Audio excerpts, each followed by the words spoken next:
Welcome back बच्चों। आज जो मैं बात करने जा रहा हूं इस वीडियो में वो है क्लास 12 वाले बच्चों के लिए अकाउंटेंसी मतलब कॉमर्स वाले बच्चों के लिए ये वीडियो है, जिसमें आज हम लोग देखने वाले बच्चा 100 एमसीक्यू क्वेश्चंस और 15 जो कि इंपॉर्टेंट क्वेश्चंस है 2 मार्क्स वाले। ठीक है, तो आप लोग वीडियो को सही तरीके से देखिए, क्योंकि क्या है ना बच्चा, ये जो क्वेश्चंस है प्रोबेबली अगर देखा जाए तो आपको 2026 जो कि आने वाले एग्जामिनेशन में बहुत ही ज्यादा इंपॉर्टेंट है। ठीक है, तो चलिए हम लोग देखते हैं और समझते हैं आखिर 100 जो एमसीक्यू क्वेश्चंस दिया गया और 15 जो क्वेश्चंस है वो कैसा क्वेश्चंस है। तो सबसे पहले हम लोग बात करेंगे यहाँ पे जो एमसीक्यू क्वेश्चंस 100 है उसमें सबसे पहला क्वेश्चन जो बच्चों आप लोग देख रहे हो, क्या कह रहे हैं यहाँ पे, क्या कह रहा है, which of the following is not a profit. अगर बात करें नॉट फॉर प्रॉफिट ऑर्गेनाइजेशंस, इसको अगर हिंदी में अगर आप देख सकते हैं यहाँ पे, जो निम्नलिखित में से कौन सी अलाभकारी संस्था नहीं है। यहाँ पे क्या पूछ रहा है, नहीं है। ठीक है ना, मतलब यहाँ पे नॉट अ प्रॉफिट ऑर्गेनाइजेशंस की बात बोल रहा है, नॉट फॉर प्रॉफिट ऑर्गेनाइजेशंस। अगर प्रॉफिट ऑर्गेनाइजेशंस अगर होता तो ये हॉस्पिटल्स होता, क्लब होता, ठीक है ना, कॉलेज होता, लेकिन यहाँ पे क्या लिखा हुआ है, नॉट। तो इसका मतलब यही हुआ, आपका क्या हो जाएगा आंसर सी, जो public company not profit organisations की बातें करें वो नहीं है। अगर होता तब ये सारे ऑप्शंस हो जाता। ठीक है बच्चा, चलो पहला क्वेश्चन तो आपको समझ में आ चुका है।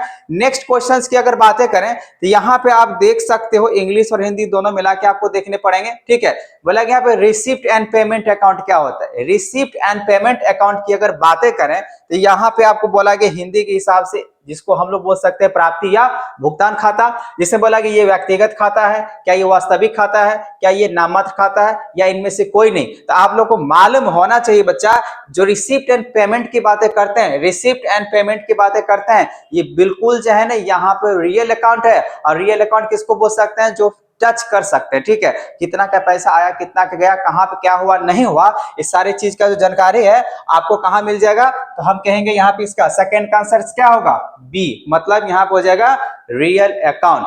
बात समझ में आ गया। उसी तरीके से अगर हम लोग बातें करें नेक्स्ट क्वेश्चंस का, तो नेक्स्ट क्वेश्चंस क्या कह रहा है, अलाभकारी संगठन बनाते हैं आय व्यय खाता, लाभ हानि खाता, निर्माण खाता। अब इसी चीज को आप लोग इंग्लिश में यहाँ पर देख सकते हैं। थर्ड नंबर क्वेश्चन के लिए क्या बोला गया, not for profit organisations prepare. यहाँ पे बोला गया not for profit organisations prepare. ठीक है, तो यहाँ पे अगर देखा जाए ये आपको मालूम होना चाहिए अलाभकारी संस्था की बातें बताया जा रहा है, तो इसमें बस यही खाता है। इसका आंसर जो होगा वो थर्ड का क्या होगा, ए होगा। इनकम एंड एक्सपेंडिचर अकाउंट अगर के हैं तो ये बनाता है, ये प्रॉफिट लॉस स्टेटमेंट नहीं बनाता है, मैन्युफैक्चरिंग अकाउंट नहीं बनाता है, कौन, अलाभकारी संस्था। ठीक है, मतलब इंग्लिश में कहता है नॉट फॉर प्रॉफिट ऑर्गेनाइजेशंस। बात समझ में आ रहा है। अब अगर यहाँ पे अगर बात करें बच्चा नेक्स्ट क्वेश्चन के लिए, आप लोग सही तरीके से समझते जाए, यहाँ पे टिक होके उसके बाद आपको यहाँ पे हटा दे रहे हैं, तो आप लोग बस ध्यान रखना है आखिर क्या क्या कह रहा है। क्वेश्चन नंबर 4 क्या बोला गया, लेगेसी शुड बी ट्रीटेड। इसको आप हिंदी में क्या कह सकते हैं, विरासत। विरासत में जो हम लोग अगर कहें ऐसे लॉजिकल भाषा में, जो हमारे पूर्वज कुछ अगर छोड़ गए हैं, ठीक है ना, तो उसी को एक तरीके से लेगेसी बोल सकते हैं इंग्लिश में, और हिंदी में क्या कहते हैं, विरासत। तो विरासत में जो चीजें अगर आपके लिए मिलता है, ठीक है, तो आप उसको क्या कह सकते हैं बच्चा, लायबिलिटी, रेवेन्यू रिसिप्ट, या कैपिटल रिसिप्ट, या एन एसेट। वैसे तक वो देखा जाए ये लायबिलिटी तो होगा नहीं। अगर मान लीजिए कोई आपको खानदानी कोई चीज ऐसे मिल जाए तो क्या वो आपके लिए दायित्व होगा, नहीं होगा। क्या वो रेवेन्यू रिसिप्ट होगा, नहीं होगा। तो क्या होना चाहिए, कैपिटल रिसिप्ट, आपकी संपत्ति को बढ़ा देगा। इसीलिए ये चौथा का जो आंसर होगा वो क्या होगा, 4 का सी हो जाएगा, ये कैपिटल रिसिप्ट होता है। हमेशा ध्यान रखें, लेगेसी जो है ना हमेशा जो ट्रीटेड किया जाता है वो कैपिटल रिसिप्ट के हिसाब से किया जाता है। उसी तरीके से अगर बच्चा अगर नेक्स्ट क्वेश्चंस की अगर बात करें, क्वेश्चंस नंबर 5, तो क्या कह रहा है, बकाया चंदा, मतलब इंग्लिश में अगर कहा जाए तो आउटस्टैंडिंग सब्सक्रिप्शन। ये आउटस्टैंडिंग सब्सक्रिप्शंस की अगर बातें करें तो क्या हो सकता है, क्या ये इनकम है, क्या ये एक्सपेंसेज है, क्या ये एसेट है, क्या ये लायबिलिटीज है। तो देखो आउटस्टैंडिंग सब्सक्रिप्शन, तो सब्सक्रिप्शन तो एक तरीके से एसेट की तरह ट्रीट किया जाता है, ठीक है ना, लेकिन उसमें भी वो बकाया ही है। तो फिर भी इसको हम लोग जो है ना क्या कह सकते हैं, इसको एसेट कह सकते हैं। क्या कह सकते हैं बच्चा, ये एक एसेट है। बात समझ में आया। आउटस्टैंडिंग सब्सक्रिप्शंस को हम लोग क्या कहते हैं, एसेट कहते हैं। ध्यान रखना, ठीक है, एग्जाम में आपको पूछे जाएंगे। उसी तरीके से नेक्स्ट क्वेश्चंस की अगर बातें करें तो बोला गया यहाँ पे साझेदार का फॉर्म से संबंध होता है। ये तो हुआ हिंदी का क्वेश्चन, आप यहाँ पे देख सकते हो क्या एक प्रबंधक का होता है, अभिकर्ता का होता है, सेवक का होता है या एकाधिकार का होता है। इसको अगर आप इंग्लिश में आप देख पा रहे हैं यहाँ पे, the relations of partners with the firm is, क्या ये एक मैनेजर्स का होता है, एज ए एजेंट का होता है, एज ए सर्वेंट का होता है, एज ए मोनोपोलिस्ट। देखो यहाँ पे जो ऑप्शन दिख रहा है, ये तीनों ऑप्शंस में से अगर बातें करें, जैसे as a servant, as a monopolist, as a manager, ये दो ऑप्शन तो किसी भी हालत में होना ही नहीं है। अब बाकी बात यहाँ पर आ गया एज ए मैनेजर, ये एज ए एजेंट, तो मैनेजर अगर कहा जाए तो चूज किया जाता है, ठीक है। तो यहाँ पे हम कह सकते हैं जो 6 का जो आंसर होना चाहिए वो क्या होना चाहिए, बी होना चाहिए। हम इसको एज ए एजेंट बोल सकते हैं, ठीक है ना। जो रिलेशन जो होता है, हमेशा ध्यान रखना, जो भी कोई फर्म अगर होगा बच्चा, उस फर्म के साथ जो रिलेशन होता है पार्टनर्स का, वो क्या होता है, एज ए एजेंट होता है। बात समझ में आ गया। चलो इतनी बात समझ में आ जाना चाहिए, हम आपको समझा समझा के बता रहे हैं ताकि आपको आगे अगर इस टाइप के क्वेश्चंस अगर आए तो आप उसको अच्छे तरीके से हैंडल कर सकते हो। चलो नेक्स्ट क्वेश्चंस की बातें कह रहे हैं यहाँ पे, जब फॉर्म के लिए आहरण पर ब्याज, आहरण मतलब ड्राइंग, यहाँ पे देख सकते हैं इंग्लिश में, for the firm interest on drawing is, इसको हम किस तरीके से ट्रीट करेंगे, बोला कि for the firm interest, form का जो इंटरेस्ट होगा उसको किस तरीके से, अगर मान लीजिए आप फॉर्म में इंटरेस्ट मिल रहा है तो आपके लिए किस तरीके से ट्रीटमेंट होगा, तो एज अ हम बोल सकते हैं, ये तो आपको पता है एक्सपेंसेस तो होगा नहीं क्योंकि इंटरेस्ट आपको मिल रहा है, इंटरेस्ट ड्राइंग के हिसाब से लॉस तो होगा नहीं, तो क्या होना चाहिए, इनकम होना चाहिए। ये तो होगा ही नहीं, ये तो होगा ही नहीं, ठीक है। तो क्या होना चाहिए, 7 नंबर क्वेश्चन बोला कि फॉर्म के लिए जो आहरण पे ब्याज अगर दिया जाता है तो वो आपके लिए इनकम माना जाएगा, ठीक है। नेक्स्ट क्वेश्चन, साझेदार का चालू खाता हमेशा क्या होना चाहिए, देखिए इसमें कोई फिक्स नहीं है, दोनों में से कोई भी हो सकता है। अगर हिंदी में अगर कहें तो जो साझेदार का खाता जो बोला गया है, साझेदार का चालू खाता मतलब करेंट अकाउंट, आप यहाँ देख सकते हो क्या लिखा हुआ है, the current account of the partner will be always, क्या होना चाहिए, नाम शेष या जमा शेष, क्रेडिट शेष होना चाहिए या आपका जो है ना डेबिट होना चाहिए। तो मैं आपको बता दूंगा ये दोनों होना चाहिए, ठीक है ना, दोनों हो सकता है ना भाई, जरूरी थोड़ी है जहां से डेबिट बैलेंस आएगा या क्रेडिट बैलेंस आएगा, ऐसा जरूरी नहीं होता है। इसको आप इंग्लिश में देख सकते हो। 8 number question, the current account of the partner will be always बोला गया यहाँ पे, ऑलवेज, अगर ऑलवेज की बातें नहीं करता ना तो हम बात मान भी लेते, ठीक है ना, लेकिन यहाँ पे ऑलवेज की बात कह रहा है, इसी वजह से आप इसका आंसर लगा सकते हो, क्रेडिट बैलेंस भी हो सकता है और डेबिट बैलेंस भी हो सकता है। अब ये दोनों का आंसर कंबाइन क्या लिखा हुआ, आइदर ऑफ द टू, मतलब डेबिट या क्रेडिट दोनों में से कोई भी हो सकता है, इसीलिए आपको आंसर क्या लिखना पड़ेगा, सी लिखना पड़ेगा, ठीक है बच्चा। Next question, 9th number question लिखा हुआ यहाँ पे, साझेदार के पूंजी पर ब्याज की गणना होती है, प्रारंभ की पूंजी पे, अंत की पूंजी पे, औसत पूंजी पे, इनमें से कोई नहीं। ये तो हुआ हिंदी, लेकिन आपको मैं बता दूं हमेशा जो है ना प्रारंभ में ही किया जाता है, ठीक है ना, स्टार्टिंग ही किया जाता है कैलकुलेशंस। यहाँ पे क्या लिखा हुआ answer, interest, sorry questions English में अगर कहें तो interest on partners capital is calculated, यहाँ पर आप देख सकते हो 4 ऑप्शन दिया हुआ है, तो कैपिटल इन द बिगिनिंग और capital at the end, and में तो कोई चांस नहीं है, नन ऑफ दिस का चांस नहीं है, एवरेज कैपिटल निकाला नहीं जाता है। इसका मतलब यहाँ पे जो आंसर होना चाहिए बच्चा वो क्या होना चाहिए, ए कैपिटल इन द बिगिनिंग, हमेशा स्टार्ट में ही ध्यान रखना। इंटरेस्ट और जो कैपिटल्स की बातें करते हैं पार्टनर जो कैलकुलेट करता है वो हमेशा कैपिटल इन द बिगिनिंग में ही करता है, ठीक है ना, ये आपको याद रखना है, आपके एग्जामिनेशन आने वाले हैं इसीलिए आपको ध्यान से समझना पड़ेगा। नेक्स्ट क्वेश्चन और इंटरेस्टिंग क्वेश्चन यहाँ पे दिया गया, ख्याति क्या है, जिसको इंग्लिश में क्या कहते हैं बच्चा, गुडविल, क्या ये टेंजिबल है या इंटेंजिबल है, हिंदी में यहाँ पे लिखा है मूर्त संपत्ति है, अमूर्त संपत्ति है, चालू संपत्ति है, उपयुक्त में से कोई नहीं। तो हमको तो लग रहा है यहाँ पे जितने भी बच्चे मेरा वीडियो देख रहे हैं इस सारे बच्चे को 100% मालूम होगा, जो गुडविल होता है, जो ख्याति होता है वो क्या होता है, एक क्या होता है बताओ जल्दी से, वो होता है आपका इंटेंजिबल, जिसको हम लोग टच नहीं कर सकते, जस्ट लाइक फील कर सकते हैं, इसी वजह से इसका आंसर क्या होगा, इंटेंजिबल होगा। बातें समझ में आ रहा है बच्चा, किसी को कोई प्रॉब्लम है। अब यहाँ पे अगर नेक्स्ट क्वेश्चंस की बातें करें 11 नंबर, तो क्वेश्चंस क्या कह रहा है, क्वेश्चंस क्या कह रहा है, हिंदी में अगर देखा जाए तो पुनर्मूल्यांकन में होने वाले लाभ को साझेदार बीच किस अनुपात में बांटते हैं। अब इसको थोड़ा इंग्लिश में अगर देख लिया जाए, the profit on revaluations is distributed among partners in which ratio, तो हमेशा ध्यान रखो प्रॉफिट ऑन रेवल्यूशंस, जो रेवल्यूशंस की बातें करते हैं जिसमें हर एक चीज, अच्छा रेवल्यूशंस कब बनते हैं, जब कोई पार्टनर शेयर के हैं तो एडमिशंस के लिए बात किया जाता है, ठीक है ना, तो उस समय जो रेवल्यूशंस की अगर बातें किया जाएगा क्या वो न्यू रेशियो में बांटेगा, बिल्कुल नहीं, न्यू रेशियो में नहीं बांट सकता है। सैक्रिफाइसिंग रेशियो में करेगा, बिल्कुल नहीं करता है, नॉन ऑफ दिस का तो ऑप्शन है नहीं यहाँ पे। अब तीसरा ऑप्शन जो दिख रहा है वो क्या है, ओल्ड रेशियो, तो हमेशा ध्यान रखना यहाँ पे जो बनेगा वो profit revolutions is distributed among the partners in which ratio क्या होना चाहिए, ओल्ड रेशियो में होगा। ठीक है, ये याद रखो यार, याद हो जाएगा, ओल्ड रेशियो में ही होता है। नेक्स्ट क्वेश्चन क्या लिखा हुआ है, त्याग का अनुपात ज्ञात करना पड़ता है। अभी मैंने बताया है जब कोई पार्टनर्स अगर एडमिशंस के लिए आता है ना, उसी समय आपको ये सारे काम करना पड़ेगा। वैसे इसको अगर मैं इंग्लिश में अगर पढ़ के बता दूं तो क्या लिखा हुआ है, sacrificing ratio has to be ascertain. मतलब ये क्या होता है, जब कोई पार्टनर्स अगर आपका आएगा तो उसी समय यहाँ पे अगर देख लिया जाए बच्चा तो प्रॉब्लम्स क्रिएट कर जाता है। तो यहाँ पे क्या ऑप्शन लिखा हुआ है, at the time of admission of partner, at the time of retirement of partner. देखो इसे रिटायरमेंट में तो होता ही नहीं, चांसेस नहीं है। ठीक है, at the time of dissolution तो पूरे तरीके से कंपनी अगर कहें फॉर्म कहे तो बंद हो चुका है, तो ये भी होगा नहीं।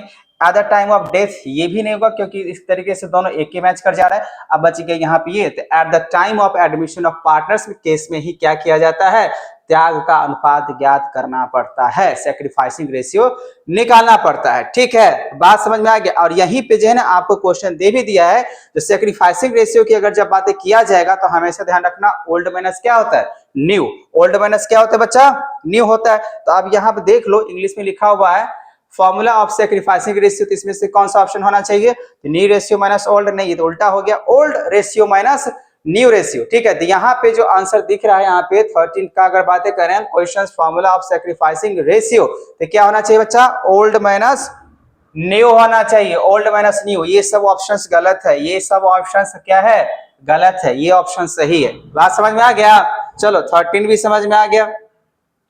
नेक्स्ट क्वेश्चंस की तरफ चलते हैं। अगला क्वेश्चंस क्या बोला गया यहाँ पे, नए साझेदार के द्वारा ख्याति की राशि जब नगद लाया जाता है ना, तो उसको एज ए प्रीमियम काउंट किया जाता है। ठीक है, तो यहाँ पे वैसे मुझे ऑप्शन दिख रहा है, यस दिख रहा है, यहाँ पे सी ऑप्शन दिया हुआ है। संपत्ति कहेंगे, बिल्कुल नहीं कह सकते हैं, लाभ बिल्कुल नहीं, दायित्व नहीं, प्रीमियम होता है। इसको इंग्लिश में अगर आपको पढ़ के बता दें तो लिखा हुआ है share of goodwill brought in cash by new partner. अगर कोई पार्टनर आ रहा है, आने के दौरान अगर जब वो कैश लेके आता है तो उसको प्रीमियम की तरह माना जाता है। ठीक है बच्चा, तो हमेशा ध्यान रखना आंसर क्या होगा, प्रीमियम। तो यहाँ 14 का आंसर क्या हो जाएगा, सी हो जाएगा। नेक्स्ट क्वेश्चंस की अगर बातें करें बच्चा, क्या लिखा हुआ है, अस्थाई संपत्ति का मूल्य में कमी कहलाती है। आपको पता ही होगा जो अस्थाई संपत्ति जिसको क्या कहते हैं, फिक्स्ड होता है, तो फिक्स्ड वाले संपत्ति की अगर बातें करें तो हमेशा जो उसमें लगता है वो क्या लगता है, डिप्रिसिएशन लगता है। लगता है कि नहीं लगता है, तो यहाँ पे आप देख सकते हैं क्या डिप्रिसिएशन दिया हुआ है, decrease in the value of fixed asset in the term age. तो डिक्रीज वैल्यू जो होता है वो हमेशा फिक्स एसेट पे ही होता है। ठीक है, तो वो क्या लगता है, तो डिप्रिसिएशन। ठीक है, इसीलिए 15 का यहाँ पे आंसर होना चाहिए बच्चा, वो क्या हो जाना चाहिए, डिप्रिसिएशन ही लगता है। फिक्स एसेट पे हमेशा डिप्रिसिएशन की चार्ज किया जाता है। जैसे कि आप लोग अगर देखा जाए तो आप लोग 11वीं क्लास में अच्छे तरीके से डिप्रिसिएशन अकाउंट पढ़े हैं और आपको बताया भी गया होगा, और मैंने भी बताया है। फिलहाल तो मैं यूट्यूब पे इसका पहली बार वीडियो बना रहा हूं, लेकिन हमने ऑफलाइन क्लासेस में बताया है। ठीक है, दायित्व में कमी क्या है, अगर मान लीजिए आपके पास कोई लायबिलिटीज है, ठीक है ना, आपके पास कोई लायबिलिटीज है, उसमें अगर कमी आ गया तो आपके लिए क्या होगा, फायदा होगा या नुकसान होगा, सिंपल सी बात है, फायदा। फायदा को हम लोग क्या बोलते हैं, लाभ। गेन नहीं होगा, गेन और प्रॉफिट की बातें करते हुए अलग है। ठीक है ना, तो यहाँ पे क्या होगा बच्चा, यहाँ पे हो जाएगा प्रॉफिट। तो हमेशा ध्यान रखना, अगर कोई आपके पास देनदारी है, मान लो जो आप किसी को देना है, लेकिन वो देने में अगर कमी हो गया, पहले 10 रुपया देना था, अभी 5 रुपया दिया, तो आपके 5 रुपया बढ़ रहा है ना, है कि नहीं, तो यहाँ पे आपके लिए क्या हो जाएगा, प्रॉफिट हो जाएगा, ये ध्यान रखना। चलो ये भी बात समझ में आ गया। 17 नंबर की अगर बातें करें तो लिखा हुआ है पुनर्मूल्यांकन पे लाभ या हानि को वहन करते हैं पुराने साझेदार, नए साझेदार, ठीक है ना, और सभी साझेदार। इसको इंग्लिश में अगर देख लें क्वेश्चन नंबर 17 का, तो क्या कह रहा है, प्रॉफिट एंड लॉस एंड रिवैल्यूएशंस। देखो जब हम लोग रिवैल्यूएशंस का अगर करते हैं, अकाउंट का ट्रीटमेंट करते हैं, तो हमेशा जो पुराने पार्टनर होते हैं ना, वही खर्चा पे करता है। ठीक है, यहाँ ध्यान रखना, ओल्ड पार्टनर। यहाँ पे कौन सा ऑप्शन हो जाएगा बच्चा, 17 का क्या हो जाएगा, ए। 17 का ऑप्शन क्या हो जाएगा, ए हो जाएगा।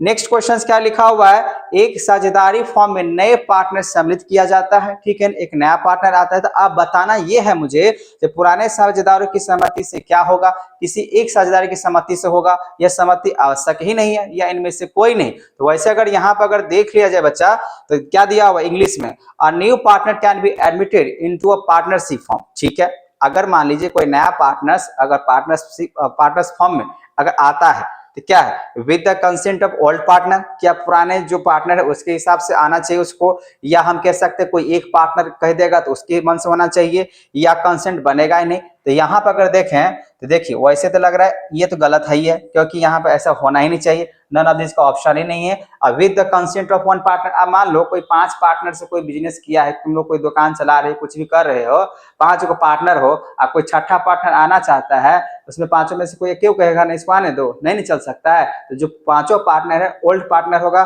तभी ना बात मान सकता है। इसका मतलब क्या होगा, ऑप्शन क्या होना चाहिए ए, मतलब पुराने साझेदारों की सहमति से ही कोई नया पार्टनर को हम लोग ऐड कर सकते हैं। बात समझ में आ गया। नेक्स्ट क्वेश्चन क्या लिखा हुआ 19 नंबर में, बोला कि पुनर्मूल्यांकन खाता में नाम पक्ष पर जमा पक्ष का अधिकय होना, ज्यादा होना क्या कहलाएगा। इसको इंग्लिश में कहा जाए तो excess of the credit side over the debit side of revaluation account is, क्या होगा अगर एक्सेस हो रहा है क्रेडिट साइड, ध्यान रखिए एक्सेस अगर हो रहा है क्रेडिट साइड और ओवर द डेबिट साइड, तो एक डेबिट साइड एक क्रेडिट साइड, तो क्या आना चाहिए प्रॉफिट इन होता है। अगर मान लीजिए क्रेडिट साइड आपका ज्यादा हुआ, क्रेडिट मतलब क्या, अगर मान लीजिए इनकम आपका ज्यादा है और खर्चा कम है तो क्या कहलाएगा, सिंपल सी बात है। अगर मान लीजिए आपके पास इनकम है 1500 रुपये का और खर्चा है 1000 रुपये का, तो 500 रुपये का प्रॉफिट की बातें चलेगा। तो यहाँ पे क्या हो जाएगा बच्चा, प्रॉफिट हो जाएगा। इस तरीके से आपका आंसर हो जाएगा ए। तो 19 का आंसर क्या हो जाएगा ए, ये ध्यान रखें। चलो भैया समझ में आ रहा है, अगर आ रहा है तो कमेंट करो, ताकि मैं आपको आने वाले जितना भी एग्जामिनेशन मतलब जितने भी सब्जेक्ट्स हैं खासकर कॉमर्स के लाइन के हिसाब से उसके लिए मैं वीडियो बना सकूं, अगर आपको समझ में आ रहा है तो।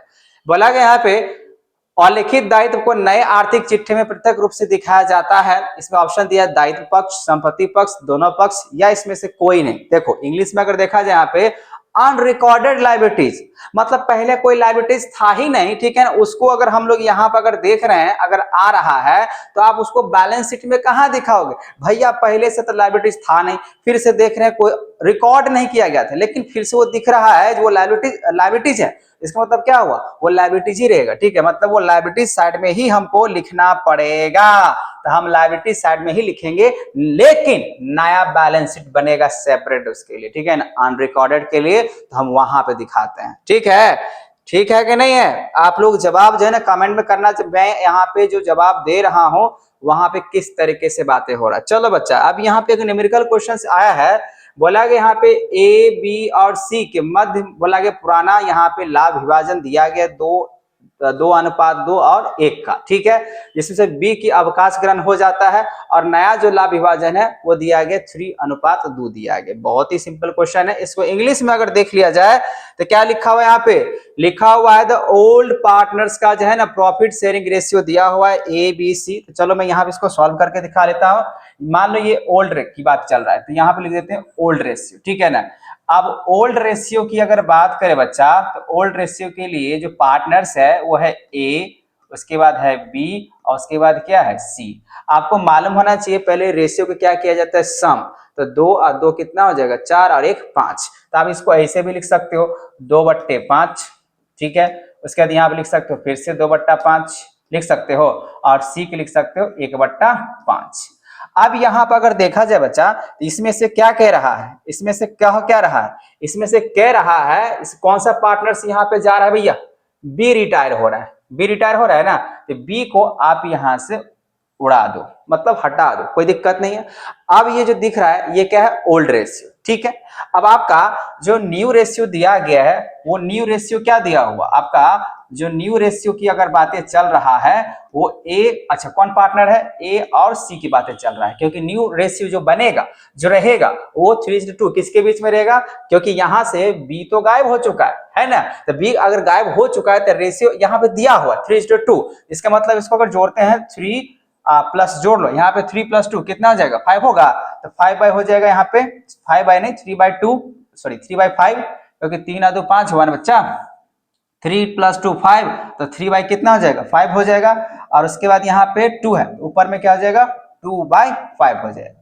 अब आपको मालूम होना चाहिए तो यहाँ पे बोला गया है क्या निकालना है गेनिंग रेशियो, और गेनिंग रेशियो का जो फॉर्मूला होता है, अब यहाँ से इधर आ जाओ, मैं यहाँ पर रफ समझा रहा हूँ, अब यहाँ से यहाँ आ जाओ। अगर गेनिंग अगर निकालना है, अगर गेनिंग रेशियो अगर आप निकाल रहे हो बच्चा, तो यहाँ पे निकलेगा ओल्ड, अब माइनस में क्या निकलेगा न्यू, ठीक है। तो यहाँ पे गेन करेगा या क्या करेगा, तो इसके हिसाब से मुझे यहाँ पे निकालना पड़ेगा। देख लेते हैं ओल्ड कितना दिया हुआ है, तो ओल्ड दिया गया आपका वहां पे 2 और बाय यहाँ पे 5 माइनस न्यू की बात करें तो 3/5। इसको अगर हम लोग करते हैं यहाँ पे 2 माइनस 3/5 हो गया ना, उल्टा लगता है कर दिए, न्यू माइनस ओल्ड होना चाहिए, न्यू माइनस क्या होना चाहिए ओल्ड, तभी तो यहाँ पे गेन पता चलेगा जब नया कितना हुआ। ये उल्टा लिख दिए ठीक है। तो यहाँ पे क्या करो बच्चा, न्यू माइनस ओल्ड करो। अच्छा सैक्रिफाइसिंग रेशियो में ओल्ड की बातें करते, ओल्ड माइनस न्यू उल्टा, ठीक है ना, सैक्रिफाइस कितना कर रहा है। यहाँ पे क्या होगा न्यू, तो न्यू कितना दिया गया है 3/5 माइनस ओल्ड कितना होगा ए के लिए। यहाँ पे हम रेशियो जो निकाल रहे हैं, रेशियो ऑफ अगर कहा जाए तो ए का, ये ए का रेशियो निकाल रहे हैं, ठीक है ध्यान रखना। तो यहाँ पे न्यू माइनस ओल्ड होता है गेनिंग रेशियो के लिए, ये गेनिंग रेशियो निकाल रहे हैं, मैंने सैक्रिफाइसिंग रेशियो का फॉर्मूला लगा दिया था, ठीक है। तो 3/5 माइनस यहाँ पे न्यू हुआ और ओल्ड दिया है 2/5। तो यहाँ पे जब इसको सॉल्व किया जाएगा 5 5 का एलसीएम हो जाएगा 5 और 3 माइनस यहाँ पर हो जाएगा 2, तो 1 बाई क्या हो जाएगा 5। ये ध्यान रखना ए का हुआ।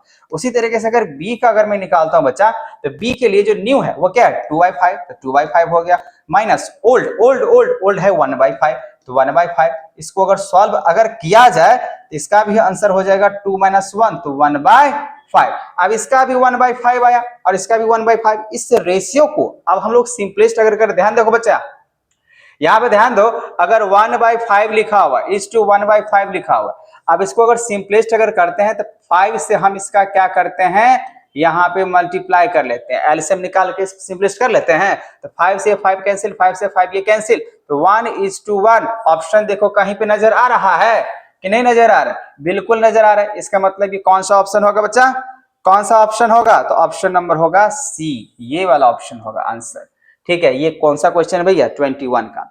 तो देखो करना क्या है, इसको तो मैंने यहाँ समझाने कितना डिटेल में लिखा, लेकिन हमेशा ध्यान रखना क्या करना होता है, जब भी अगर आपको गेनिंग रेशियो निकालना होगा तो न्यू माइनस क्या कर लेना ओल्ड कर लेना, बातें खत्म। तो इसी वजह से यहाँ पे 21 की अगर बातें करें तो 21 का जो आंसर होगा वो क्या होगा, सी नंबर होगा। क्लियर हो गया, चलो अब आगे बढ़ते हैं। आगे बोला गया यहाँ पे लाभ प्राप्ति अनुपात की गणना की जाती है। इसको अगर इंग्लिश से पढ़े तो gaining ratio is calculated. Gaining ratio कब होगा, कब होगा बताओ। यहाँ पे क्या अगर कहें तो रिटायरमेंट की एडमिशन के टाइम गेन करेगा, या हम कह सकते हैं यहाँ पे at the time of retirement, ये तो हुआ एडमिशन लिए, ठीक है ना। पहला ऑप्शन क्या लिखा हुआ है at the time of admissions, और उसके बाद यहाँ पर क्वेश्चन दिया at the time of retirement, फिर यहाँ पे लिखा हुआ एट द टाइम ऑफ डेजुलेशन, या नन ऑफ दीज। हम अभी क्वेश्चन ही पढ़ रहे हैं, क्वेश्चन कह रहा है गेनिंग रेशियो कब होता है। सिंपल सी बात है भैया, अगर मान लो आप लोग पार्टनर हो और कोई पार्टनर छोड़ के चला गया तो आपको क्या होगा, गेन होगा, बढ़ेगा ना, जो पहले से जो वैल्यूएशन है। सिंपल से लॉजिक है। तो यहाँ पे लगा दो at the time of retirement, मतलब ये हुआ रिटायरमेंट के केस में क्या होता है बच्चा, गेनिंग माना जाता है, और वही अगर एडमिशन अगर होगा तो सैक्रिफाइसिंग हो जाता है, ठीक है, ये ध्यान रखना। अब आगे समझते हैं, आगे क्वेश्चन क्या लिखा हुआ है, जो मृतक के साझेदार को देय राशि चुकाई जाती है उसके, किसको चुकाया जाएगा, तो कभी भी पिता को, दोस्त को या पत्नी को नहीं दिया जाता है। ये हमेशा ध्यान रखना, ये कंपनी के लॉ होते हैं, कंपनी का जो नियम कानून है। अगर मान लीजिए कोई पार्टनर से अगर डेथ कर जाता है, वैसे इंग्लिश में लिखा हुआ the amount due the deceased partner is paid to his father, बिल्कुल नहीं होता। फ्रेंड को दिया जाएगा, ये तो और नहीं, वाइफ को तो और नहीं दिया जाएगा, बच गया यहाँ पे सक्सेसर, जो उसका उत्तराधिकार होगा उसी को पैसा दिया जाएगा, जो भी होगा, ठीक है। बात समझ में आ गया। तो 23 का क्या होगा, ऑप्शन डी होगा, सक्सेसर होगा, ठीक है, चेक करते रहना। नेक्स्ट क्वेश्चन की अगर बातें करें, यहाँ पे लिखा हुआ है पुनर्मूल्यांकन खाता किस समय तैयार किया जाता है, प्रवेश के समय, अवकाश ग्रहण के समय, या मृत्यु के समय, इनमें से सभी। तो देखो बच्चा, यहाँ पे पुनर्मूल्यांकन की अगर बातें करें तो हमेशा इसको जो है ना स्टार्टिंग में ही हम लोग इसको करके दिखा देते हैं, लेकिन यहाँ पे अगर देखा जाए तो क्या लिखा है, रिवैल्यूएशन, अच्छा रिवैल्यूएशन है, okay. Revaluation account is prepared eight which time, revaluation देखो एडमिशन के समय भी होता है, ठीक है ना, हमेशा ध्यान रखो, एडमिशन के समय में भी हम पार्टनर को जब एडमिशन कराते हैं, लेते हैं, यानी मतलब इसका मतलब यही होगा, उसमें भी हम लोग को क्या करना होगा, रिवैल्यूएशन करना पड़ता है। रिटायरमेंट के भी समय में होता है, डेथ के समय भी होता है, और ऑल ऑफ दिस। इसका मतलब ये हुआ, जब भी अगर कंपनी में एडमिशन होगा, रिटायरमेंट होगा, डेथ होगा, तो कंपनी को रिवैल्यूएट किया जाता है, ठीक है, पुनर्मूल्यांकन किया जाता है। इसलिए ऑप्शन इसका क्या होगा, डी होगा। तीनों चारों केस में हो जाएगा, तीनों केस 1 2 3 तीनों केस में हो जाएगा। चलो नेक्स्ट क्वेश्चन की अगर बात करें बच्चा, 25 नंबर क्या लिखा हुआ है, क्या लिखा हुआ है, लिखा यहाँ पे जो सभी साझेदार के संयुक्त जीवन पर ली गई जीवन बीमा पॉलिसी, तो यहाँ पे साफे साफ लिख दिया संयुक्त जीवन पर ली गई, जब संयुक्त लिख दिया तो इसका मतलब आंसर क्या हो जाना चाहिए, संयुक्त पॉलिसी। और दूसरा ऑप्शन क्या दिया, एक मात्र जीवन पॉलिसी, फर्म की जीवन पॉलिसी या समूह की पॉलिसी। इसको इंग्लिश में देखते हैं क्या लिखा हुआ है, a life insurance policy taken on joint lips of all partners. देखो भैया इसमें सिंपल सी बात है, यहाँ पे सिंगल तो ले नहीं सकता है, ग्रुप पॉलिसी तो होता नहीं, ठीक है ना, और होता भी है तो फॉर्म जो है ना बिल्कुल पार्टनर्स है ले नहीं सकता है, और फॉर्म बोला गया लाइफ पॉलिसी ऐसा है नहीं, इसी वजह से यहाँ पे जो इसका आंसर होना चाहिए वो क्या होना चाहिए, ज्वाइंट लाइफ पॉलिसी। ठीक है, हमेशा ध्यान रखना जो लाइफ इंश्योरेंस जो लिया जाता है ज्वाइंट जो रहेगा सारे पार्टनर, तो ज्वाइंट लाइफ पॉलिसी लेता है। ठीक है, आगे से कोई दिक्कत ना हो, क्योंकि एग्जामिनेशन से बच्चा ना। अब है पुनर्मूल्यांकन खाता क्या है, वास्तविक खाता है, व्यक्तिगत खाता है, या नाममात्र खाता है, या संपत्ति खाता है। बहुत ही आसान क्वेश्चन है। रिवैल्यूएशन अकाउंट की बातें चल रहा है, और जब रिवैल्यूएशन की अगर हम लोग बातें अगर करते हैं तो क्या हो जाना चाहिए, तो रिवैल्यूएशन में क्या होता है, कभी खर्चा होता है, कभी इनकम की बात होता है, कोई एसेट उधर जाता है कोई इधर जाता है, मतलब पूरे तरीके से हम इसको बोल सकते हैं ये जो होगा नॉमिनल्स में जाएगा। कौन सा जाएगा, नॉमिनल्स। तो रिवैल्यूएशन अकाउंट हमेशा ध्यान रखना बच्चा नॉमिनल अकाउंट होता है। क्या होता है, नॉमिनल अकाउंट। ठीक है, चलो ये भी ठीक है। अब अगला क्वेश्चन क्या लिखा हुआ है, संपत्तियों और दायित्वों को उनके पुनर्मूल्यांकित मूल्य पर दिखाया जाता है नए आर्थिक चिट्ठा में। देखिए पहले ही यहाँ पे क्वेश्चंस और आंसर जैसे ही इसको पढ़ते हैं तो पता चल जाते हैं कितने आसान क्वेश्चन है। और इतना समझ लो बच्चा आसान ही क्वेश्चंस आते हैं एग्जामिनेशंस में, बच्चे लोग है ना कंफ्यूज कर जाते हैं, जी ये इसका नहीं होगा उसका होगा, कंफ्यूज पता है क्यों कर जाते हैं, क्योंकि उसको बेसिक नहीं मालूम होता है। और खासकर हम इस बोर्ड की हिंदी मीडियम की बातें करें, जो बच्चे पढ़ रहे हैं अगर थोड़ा सा भी अगर पढ़ ले ना तो 100% कहते हैं उसका फर्स्ट से जो है ना ज्यादा ही डिवीजन आएगा। मतलब कहने का मतलब ये हुआ 60% से ज्यादा आ जाएगा। ठीक है, बस थोड़ा सा पढ़ लो यार, एग्जामिनेशन है। तो यहाँ बोला गया एसेट एंड लायबिलिटीज, तो एसेट अगर लायबिलिटीज की अगर बातें करें तो हमेशा ध्यान रखना जब रिवैल्यूड किया जाता है तो हमेशा न्यू बैलेंस शीट में दिखाया जाता है। संपत्ति और दायित्व को उनके पुनर्मूल्यांकन पर दिखाया जाता है नया बैलेंस शीट। पुराना कहां से, जब मान लीजिए रिवैल्यूएशन हो चुका है, पूरे डाटा इधर का उधर बिखर चुका है, तो उसको पुराने में दिखाने का चांस ही नहीं है, रिवैल्यूएशन अकाउंट में दिखाएगा नहीं, रिलेशन अकाउंट की बातें होगा नहीं। ठीक है, ऑल पार्टनर्स कैपिटल की बातें होगा नहीं, तो न्यू बैलेंस शीट में ही हमें ऐसा ध्यान रखना है एसेट और लायबिलिटीज। वैसे भी अगर देखा जाए बैलेंस शीट में अगर देखा जाए तो दो पक्ष होते हैं, दो साइड होते हैं, एक तो होता है एसेट वाले की बातें करते हैं और दूसरी तरफ क्या करते हैं, लायबिलिटीज की बातें करते हैं। तो ये तो भाई जो आपको दिख रहा है रिवैल्यूड वाली चीजें वो बैलेंस शीट में ही दिखाया जाएगा। ठीक है, क्लियर हो चुका है। अब बात करते हैं नेक्स्ट क्वेश्चन के लिए।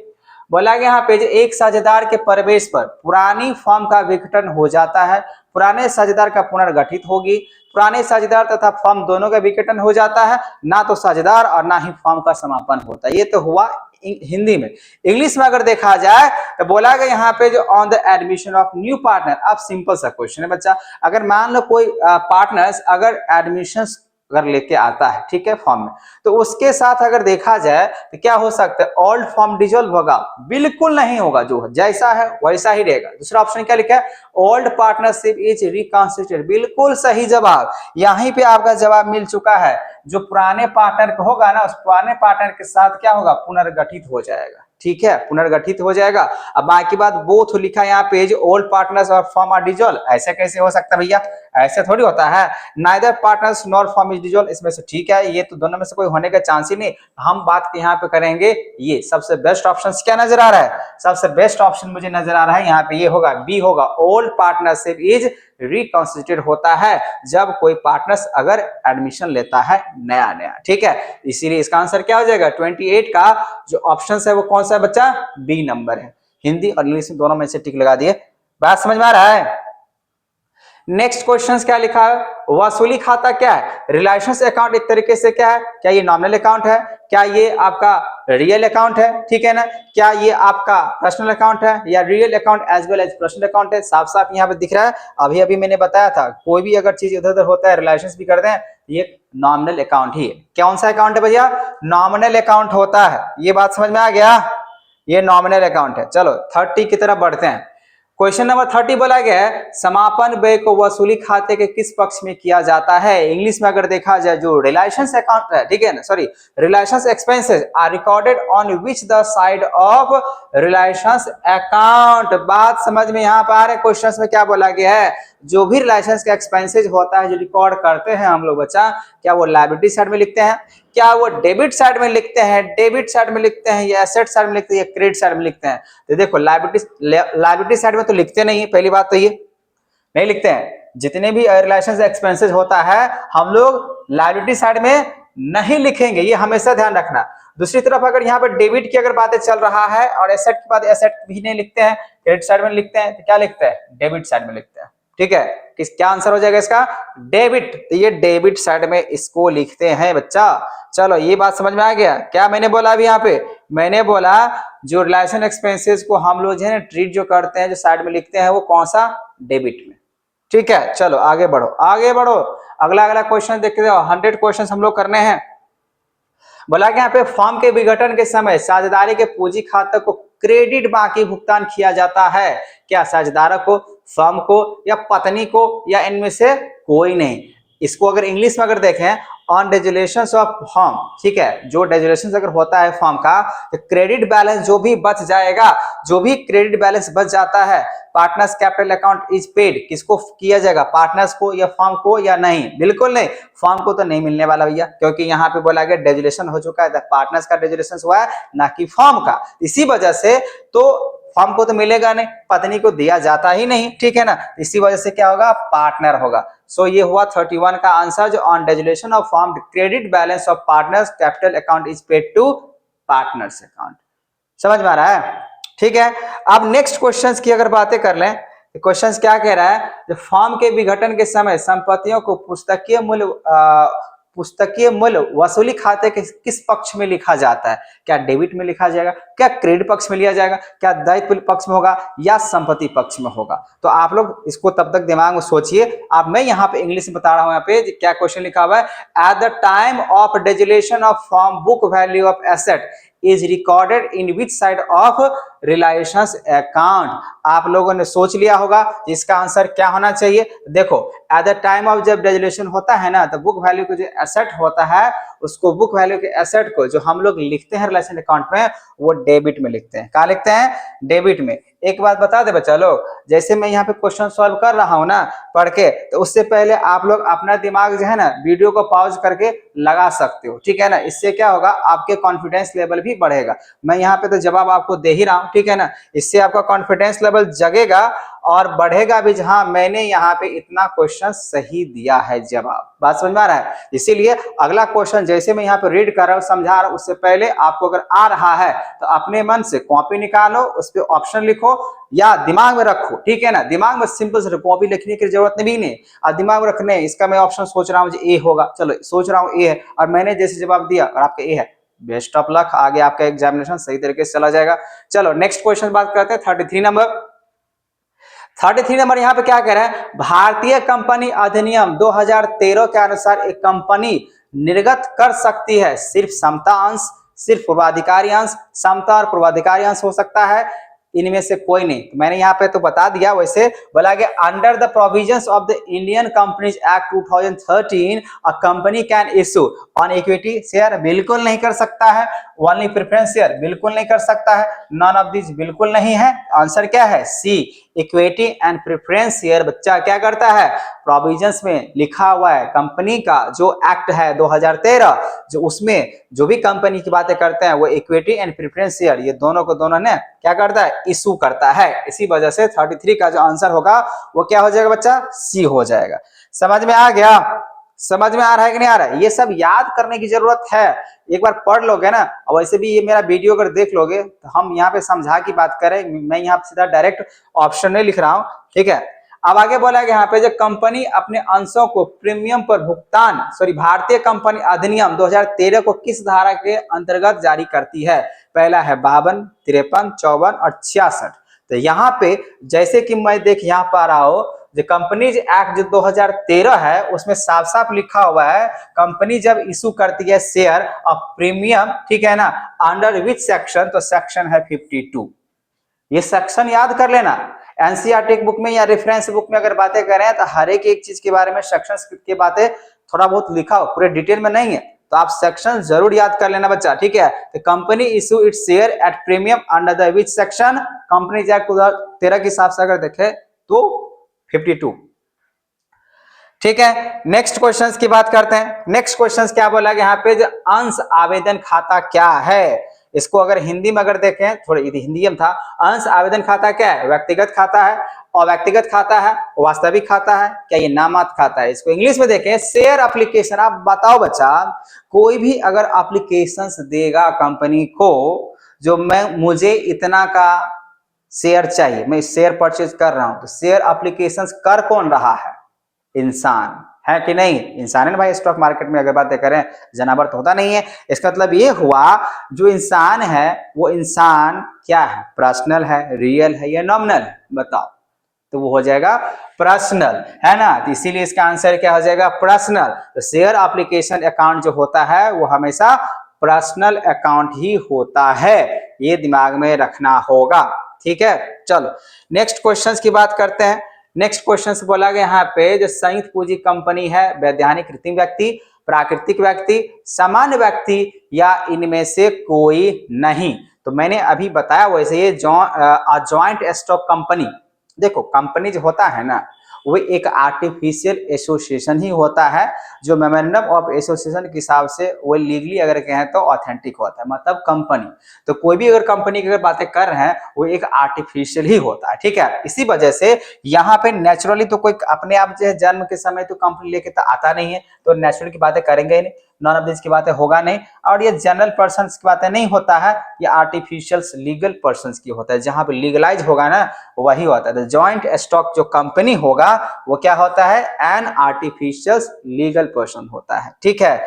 ये याद हो गया। चलो नेक्स्ट क्वेश्चन बोला गया यहाँ पे, समता अंशधारी होते हैं। समता मतलब क्या, अभी तो इंग्लिश में भी बात करेंगे। कंपनी के ग्राहक होते हैं, कंपनी के स्वामी होते हैं, कंपनी के लेनदार होते हैं, इनमें से कोई नहीं। आप तब तक सोचो। और इसको इंग्लिश में अगर मैं यहाँ पे कहूं, जो equity share holder are customer of the company, बिल्कुल नहीं।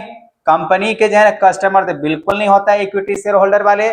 Honour of the company, yes owner ही होता है, ठीक है ना, क्रेडिटर्स तो होता ही नहीं, ऑनर होता है, ऑनर, ठीक है। कौन, इक्विटी शेयर वाले जितने भी शेयर होल्डर होगा वो क्या होता है, ऑनर होता है। चलो नेक्स्ट क्वेश्चंस की बात करते हैं बच्चा। यहाँ लिखा हुआ 38 नंबर, एक कंपनी में सदस्यों का दायित्व होता है, बहुत सिंपल, सीमित में होता है यार। कितना बार आप लोगों ने पढ़ा होगा, जब कोई कंपनी के जो सदस्य अगर होते हैं, उस कंपनी के सदस्य के जो दायित्व होता है ना, वो सीमित होता है। बच्चा यहाँ पे आपको सॉरी बोलना चाहूंगा कि मैंने यहाँ पे जवाब पहले ही दे दिया, मैंने आपको बोला था सोचने के लिए, ठीक है। यहाँ पे क्या हो जाएगा, सीमित हो जाएगा। The liability of members in a company is limited, ठीक है ना, अनलिमिटेड नहीं होता है। क्या होता है बच्चा, लिमिटेड में होता है।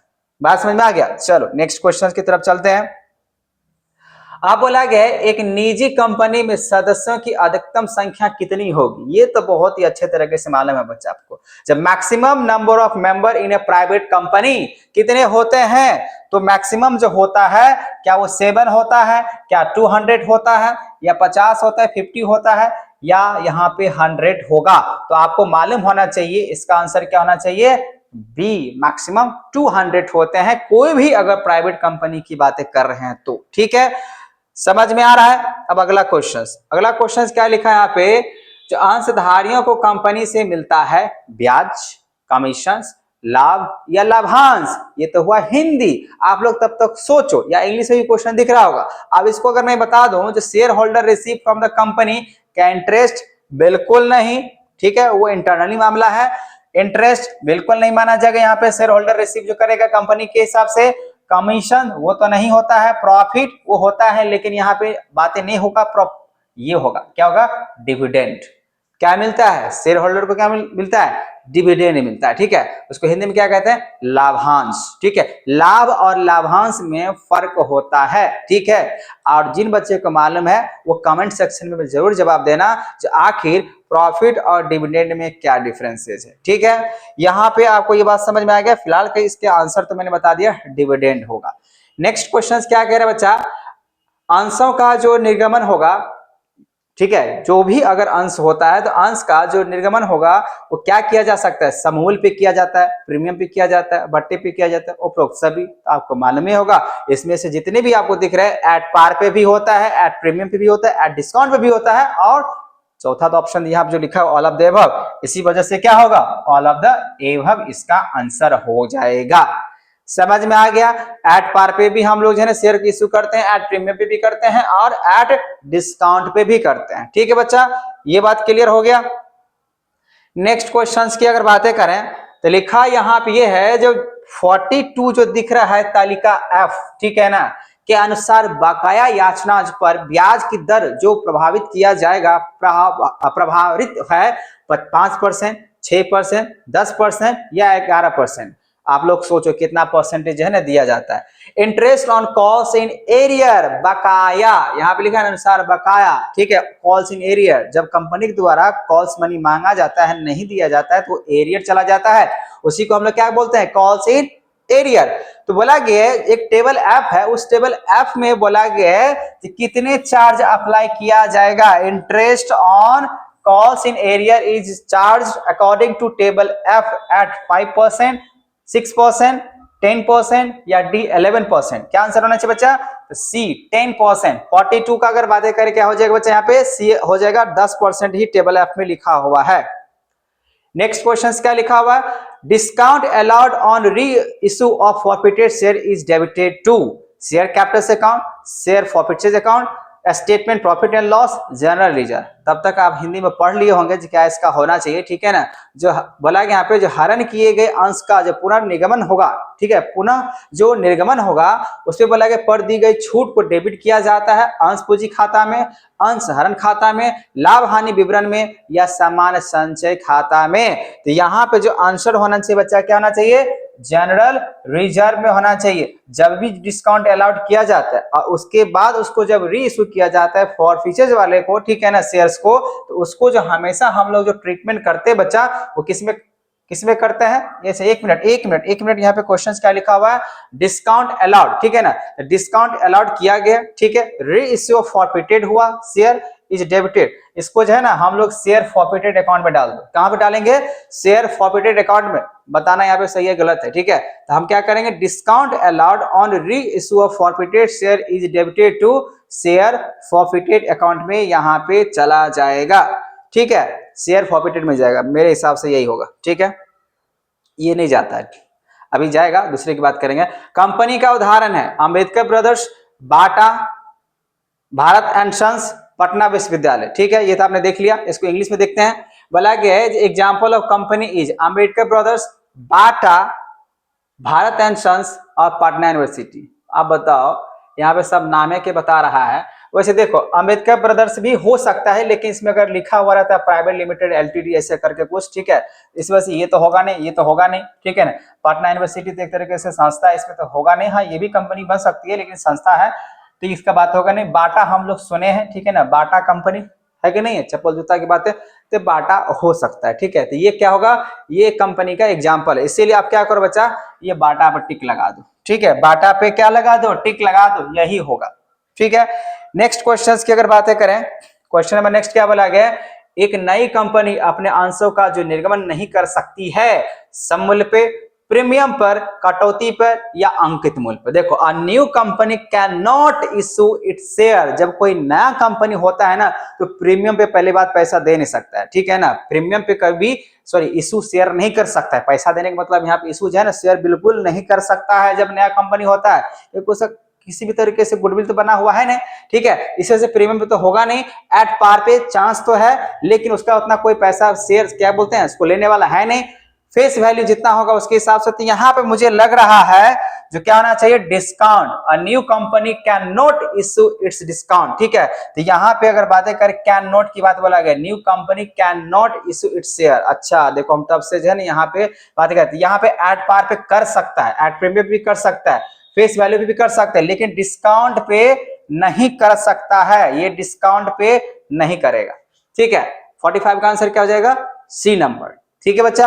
आप लोग बताना जब मैंने सही जवाब दिया है गलत जवाब दिया, वैसे मुझे लग रहा है मैंने इसका सही जवाब दिया है, ठीक है। तो 45 का आंसर क्या हो जाएगा, सी हो जाना चाहिए, डिस्काउंट, ठीक है, चलो नेक्स्ट क्वेश्चंस की बातें कर लेते हैं हम लोग। नेक्स्ट क्वेश्चंस क्या लिखा हुआ है, अरे यार नेक्स्ट क्वेश्चन 46 नंबर बोला गया है, जो हरण किए गए अंशों का पुनः निर्गमन करने के बाद अंशों के हरण खाते का शेष हस्तांतरित किया जाएगा, वो कहाँ किया जाएगा?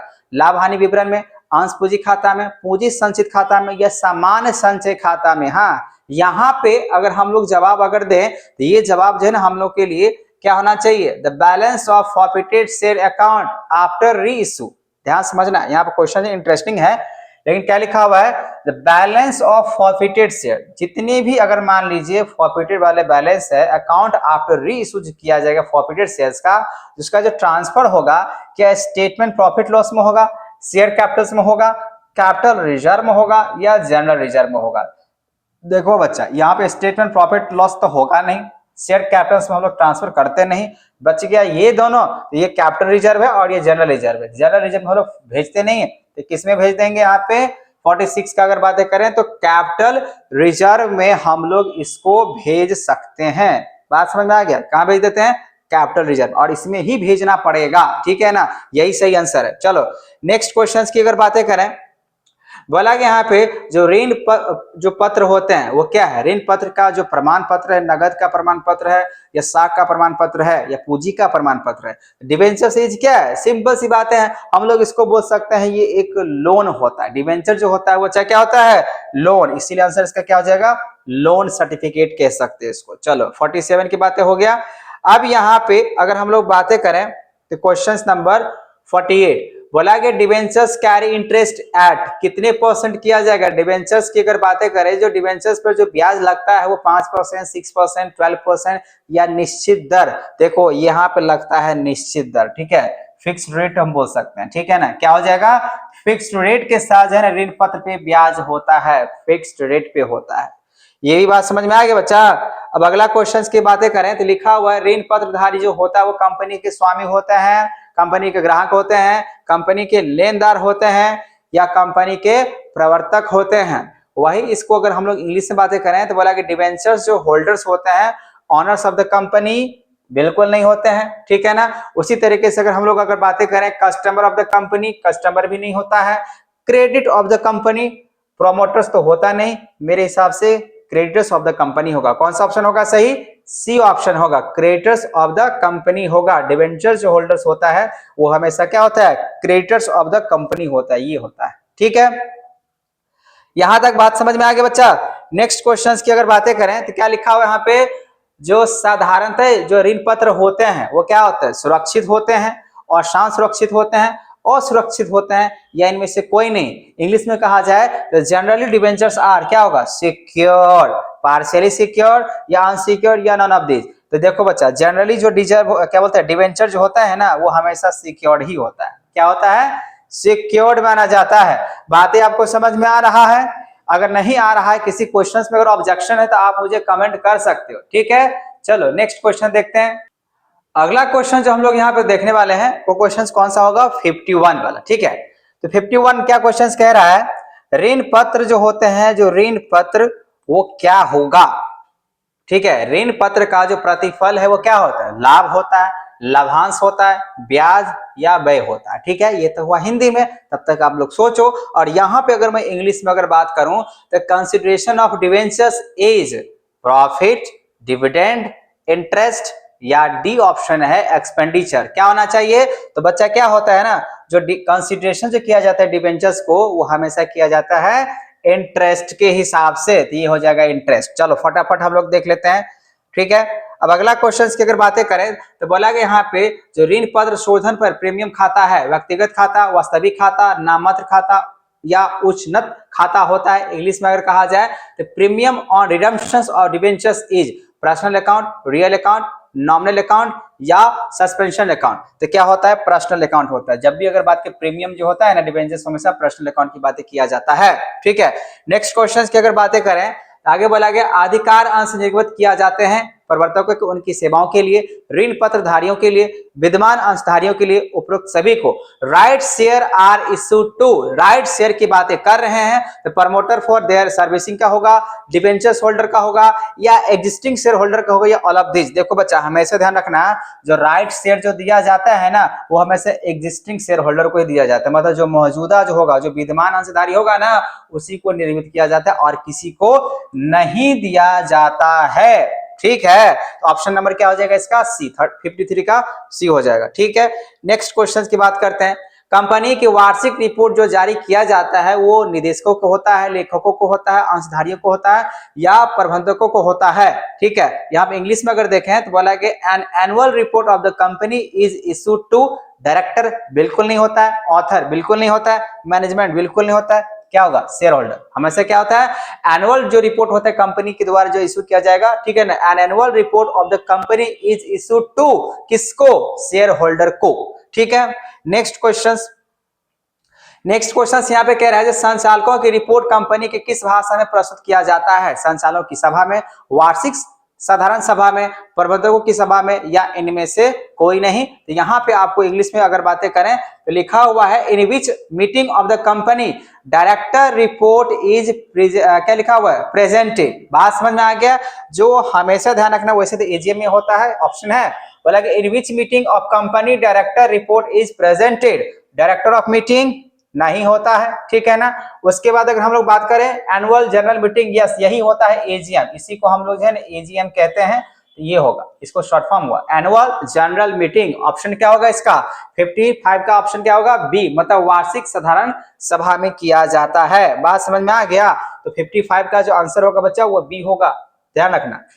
नेक्स्ट बोला गया यहाँ पे जो कंपनी का स्थिति विवरण कंपनी के अधिनियम 2013 के हिसाब से अगर हम लोग यहाँ पर अगर देखें तो किस धारा के तहत तैयार किया जाता है? 128, 129, 209 या 212। इंग्लिश में बोला गया under which section of the company act 2013 the financial statement of company is prepared by, क्या हो सकता है? तो आंसर होगा 129। सेक्शंस की बातें करें तो 129 हम लोग यहाँ पे यूज कर सकते हैं, सेक्शंस 129 याद रखना, 129 ही होता है। ठीक है, नेक्स्ट क्वेश्चंस की बातें करें तो बोला कि ना लाभ ना हानि बिंदु कहलाता है। बहुत सिंपल क्वेश्चन है, कोष का प्रवाह बिंदु, रोकड़ प्रवाह बिंदु, प्रवृत्ति विश्लेषण या सम विच्छेद। ठीक है, इसको अगर हम इंग्लिश में अगर बातें करें तो क्या कह सकते हैं?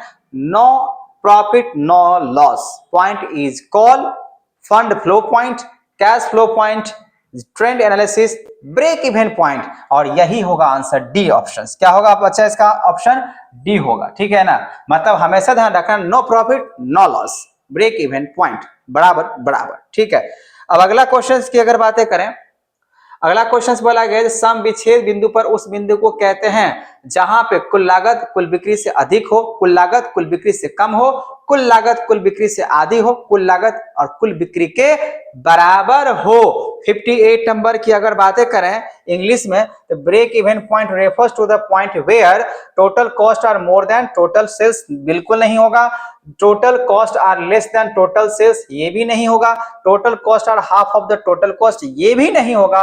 Total cost are equal to total sales, यही होगा। ठीक है, मतलब डी ऑप्शन होगा 58 का। बात समझ में आ गया? चलो नेक्स्ट क्वेश्चन देखते हैं। 59 नंबर क्या कह रहा है? बोला कि प्रवृत्ति प्रतिशत की गणना के लिए किस वर्ष को चुना जाता है? चालू वर्ष, गत वर्ष, आधार वर्ष, और इनमें से कोई नहीं। तो बताओ बच्चा क्या होता है? इंग्लिश में कहा जाए फॉर कैलकुलेटिंग ट्रेंड परसेंटेज, ध्यान रखना ट्रेंड परसेंटेज बोला गया which year is selected. Current year बिल्कुल नहीं होता है, प्रीवियस ईयर बिल्कुल नहीं होता है, नन ऑफ दिस तो होगा नहीं, और तीसरा ऑप्शन क्या है? Base year. हमेशा ध्यान रखना ट्रेंड परसेंटेज को कैलकुलेट करने के लिए बच्चा हमेशा क्या करते हैं? बेस ईयर को जो है ना हम लोग शामिल करते हैं, ये ध्यान रखना होगा। नेक्स्ट क्वेश्चन बोला कि यहाँ पे निम्नलिखित में से कौन सा आदर्श चालू खाता है? 60 नंबर की अगर बातें करें तो बोला गया है 1:1, ठीक है, 2:1, 1:2, 1:4। ठीक है, ये तो हुआ हिंदी में। Which of the following is an ideal current ratio? तो आइडल करेंट रेशियो की अगर बातें करें बच्चा तो क्या हो जाना चाहिए? तो हो जाना चाहिए 1:1, बिल्कुल नहीं। 2:1, यस यही होगा, ये सब अब नहीं होगा। हमेशा ध्यान रखना 2:1 होता है। नेक्स्ट ये आपको बी होगा ऑप्शन 60 का। नेक्स्ट क्वेश्चन कह रहा है यहाँ पे, कह रहा है यहाँ पे जो ऑपरेटिंग रेशियो क्या होगा? Operating ratio is profitability ratio होगा या एक्टिविटी रेशियो होगा, ठीक है, सॉल्वेंसी रेशियो होगा या आपका लिक्विडिटी रेशियो होगा। तो हमेशा ध्यान रखना जो ऑपरेटिंग रेशियो जो होता है वो हमेशा प्रॉफिटेबिलिटी रेशियो माना जाता है, इसी वजह से 61 का जो आंसर होगा वो ए होगा। ठीक है बच्चा। 62 नंबर की बातें करें, चालू अनुपात है लाभदायक अनुपात, शोधन क्षमता अनुपात, क्रियाशीलता अनुपात या इनमें से कोई नहीं? तो देख लो बच्चा यहाँ पे इसका जो आंसर की अगर बातें करें तो बोला कि यहाँ पे करंट रेशियो क्या होगा? प्रॉफिटेबिलिटी रेशियो होगा या सॉल्वेंसी रेशियो होगा, ठीक है ना, या आपका यहाँ पे एक्टिविटी रेशियो या नॉन ऑफ दीज होगा। तो हमेशा ध्यान रखो जो करंट रेशियो की अगर बातें करें, जो करंट रेशियो जो चल रहा है वो हमेशा होता है सॉल्वेंसी रेशियो होता है। ठीक है, क्या होता है? Solvency ratio.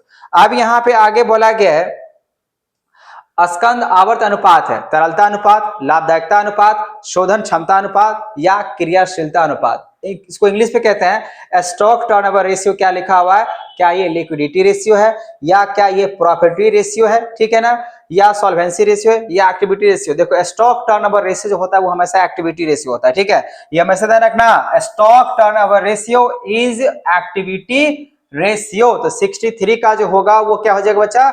डी हो जाएगा। ठीक है, अब यहाँ पे नेक्स्ट की अगर बातें करें, नेक्स्ट क्वेश्चन, हाँ यहाँ पे इसको बनाने वाला क्वेश्चन है, लिखा हुआ है यहाँ पे यदि चालू अनुपात दिया है 2:5 तथा चालू दायित्व की राशि दी है 25,000 तो चालू संपत्ति की राशि क्या होगी? इंग्लिश में यहाँ पे आप देख सकते हो साफ साफ लिखा हुआ है when a current ratio 2:5 and the amount of current liabilities बोला गया 25,000, what is the amount current asset?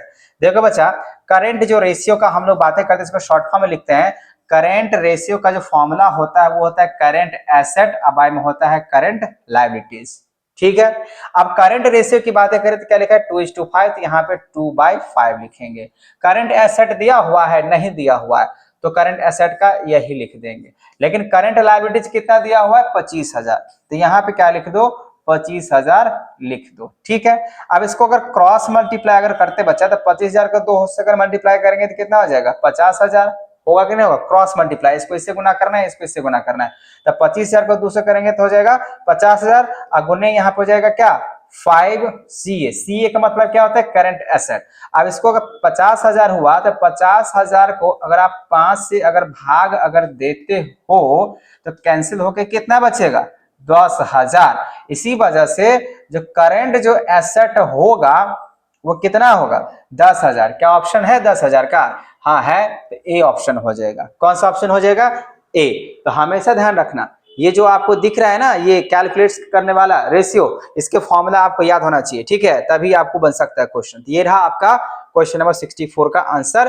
क्या हो जाएगा? तो 10,000। चलो मैंने निकाल के सॉल्व करके दिखा दिया, डायरेक्ट मैंने आंसर नहीं लिखा। चलो नेक्स्ट क्वेश्चन की बातें करते हैं। तरल संपत्ति में शामिल होता है केवल रोकड़, केवल बोला गया यहाँ पे रोकड़ एवं लेनदार या रोकड़ देनदार एवं विनिपन योग्य प्रभुति या इनमें से कोई नहीं। देखो लिक्विड एसेट में कौन कौन सा यहाँ पे हम लोग चीज कंसीडर कर सकते हैं बच्चा? तो देखो क्या क्या कर सकते हैं, क्या क्या कर सकते हैं?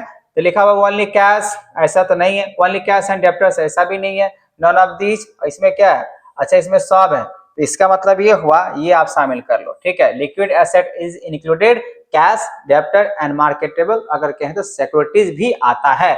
सिर्फ यही कैश ही नहीं आता या कैश और डेप्टर नहीं, ये प्रॉपर आंसर है। वैसे ये भी हो सकता है, वो भी सकता है, लेकिन ये जो बेटर ऑप्शन है यहाँ पे बोला cash, debtor and market securities, ठीक है ना, ये तीनों है, इसी वजह से ये ऑप्शन आपका सही है। 66 नंबर क्या बोला गया यहाँ पे? जो विच of the following is more liquid, इसमें से ऑप्शन जो दिख रहा है आपको 66 की अगर बातें करें तो सबसे ज्यादा आपको इसमें लिक्विडिटी की, लिक्विड एसेट कौन सा हो सकता है?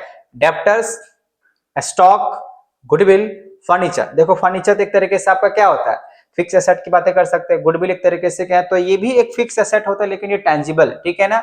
और ये स्टॉक जो कि एक तरीके से लंबा समय तक होता है, और डेप्टर जो होता है जो हमने किसी को उधारी दिया था और वो हमको पैसा देगा, तो इसी वजह से इसका जो आंसर होना चाहिए वो क्या होना चाहिए? डेप्टर्स। ठीक है, तो डेप्टर्स जो अगर देखा जाए बच्चा वो हमेशा क्या होता है, मोर लिक्विडिटी। देखो इसमें लिक्विडिटी की बातें करें, ये भी आराम से लिक्विडिटी, थोड़ा टाइम लगे, लेकिन इसमें कोई टाइम नहीं लगता, ये तुरंत पैसा लेके दे सकता है, इसी वजह से डेप्टर्स होगा इसका आंसर। ठीक है, 67 क्या बोला गया, सकल विनियोजित पूंजी बराबर जो होता है कुल अस्थायी संपत्ति, कुल चालू संपत्ति, कुल शुद्ध संपत्ति या इनमें से कोई नहीं। हम ऐसा करते हैं, आप इंग्लिश में खुद से इसको पढ़ो, इंग्लिश में फटाफट देख लेते हैं, वीडियो लंबा होते जा रहा है। बोला कि यहाँ पे gross capital employed is equal to total fixed asset, और उसके बाद बोला गया यहाँ पे टोटल करंट एसेट, उसके बाद बोला गया यहाँ पे total net asset, none of these. देखो gross employed is equal to जो यहाँ पे ऑप्शन दिया गया है, इस ऑप्शन में से कोई भी ऑप्शंस मुझे नहीं लग रहा है यहाँ पे होगा, क्योंकि फिक्स एसेट पे होता नहीं, ग्रॉस प्रॉफिट टोटल करंट पे बातें चलेगा नहीं, टोटल नेट एसेट पे होता नहीं, इसी वजह से नॉन ऑफ दीज लगा दो। ठीक है, डी ऑप्शन इसका लगा दो जो नहीं होगा इसमें से। ठीक है, अब अगला अगर बातें करें तो बोला कि निम्न में से कौन सा संचालन व्यय नहीं है। ठीक है, वो पढ़ लो।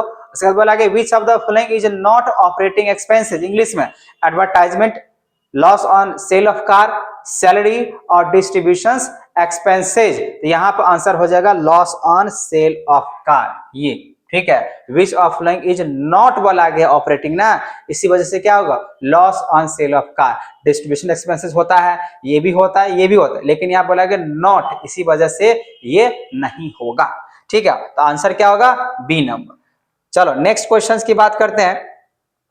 बोला यहाँ पे निम्नलिखित में से कौन सी तरल, फिर से हिंदी इंग्लिश की बात करते हैं, विच of the following is liquid asset, land, building, stock और डेप्टर्स। तो ये अभी अभी मैंने बताया है बच्चा, इसमें से सबसे मोस्ट जो अगर होता है लिक्विडिटी, वो क्या होता है, डेप्टर्स होता है। चलो नेक्स्ट क्वेश्चन है 70 नंबर, बोला गया है जब profitability ratio is generally show in times में दिखाते हैं हम लोग, या सिंपल रेशियो में दिखाते हैं, या हम लोग परसेंटेज में दिखाते हैं, या इक्वेशंस में दिखाते हैं।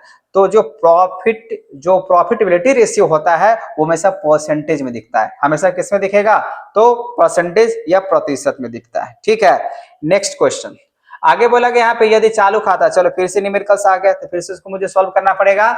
यहाँ फिर से देखा जाए तो करंट रेशियो, सेम ही क्वेश्चन है, करंट रेशियो जो होता है वो करंट एसेट बाय में करंट लायबिलिटीज होता है। तो करंट रेशियो जो दिया गया वो 5/2 दिया गया है, और बोला गया करंट जो एसेट है वो 50, करंट एसेट ही दिया हुआ है ना, करंट एसेट 50,000 दिया हुआ है, 50,000 लिख दो यहाँ पे, और करंट लायबिलिटी ऐसे हो जाएगा, मल्टीप्लाई करेंगे तो हो जाएगा 5CL, और 5 टू यहाँ पे हो जाएगा 1 लाख होगा ना। अगर 50,000 का 2 से अगर मल्टीप्लाई करते हैं तो हो जाएगा 1 लाख। तब 1 लाख यहाँ पे अगर हम लोग लिख लिए, अब देखो 5 से इसको अगर भाग देंगे ना बच्चा, तो CL जो होगा करंट जो लायबिलिटी होगा वो हो जाएगा 20,000। तो ऑप्शन देखो 20,000 है, तो सी ऑप्शन हो जाएगा। ठीक है, 71 का ऑप्शन क्या हो जाएगा, सी नंबर 20,000। ठीक है, ध्यान रखना 20,000 इसका आंसर होगा, 20,000 याद रहेगा ना, 20,000।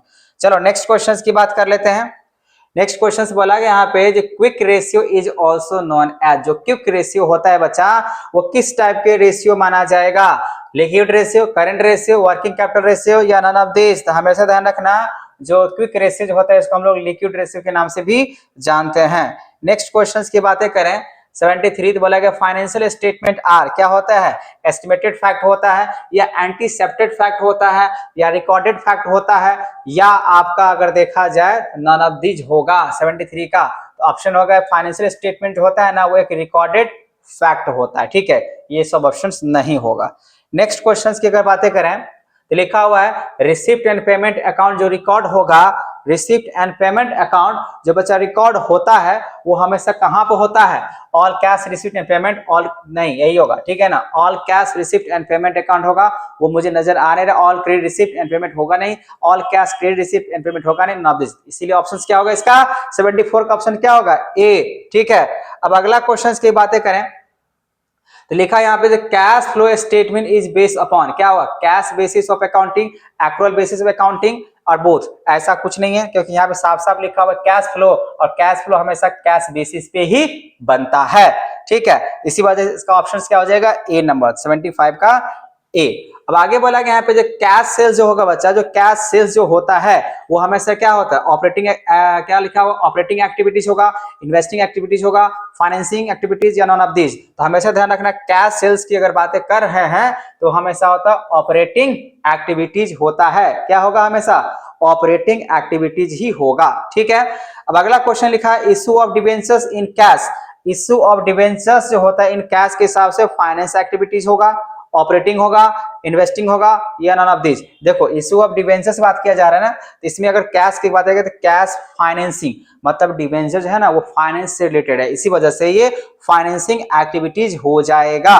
बात समझ में आ रहा है बच्चा, बात समझ में आ रहा है। चलो अब अगला क्वेश्चन देखते हैं। Cash flow statement is prepare from balance sheet, profit of loss account, additional information या ऑल ऑफ दीज। तो कैश फ्लो जो स्टेटमेंट बनाए जाते हैं बच्चा वो ऑल ऑफ दीज होगा, मतलब इसका जो आंसर होगा वो क्या होगा, ऑल ऑफ दीज होगा। ठीक है, नेक्स्ट क्वेश्चन।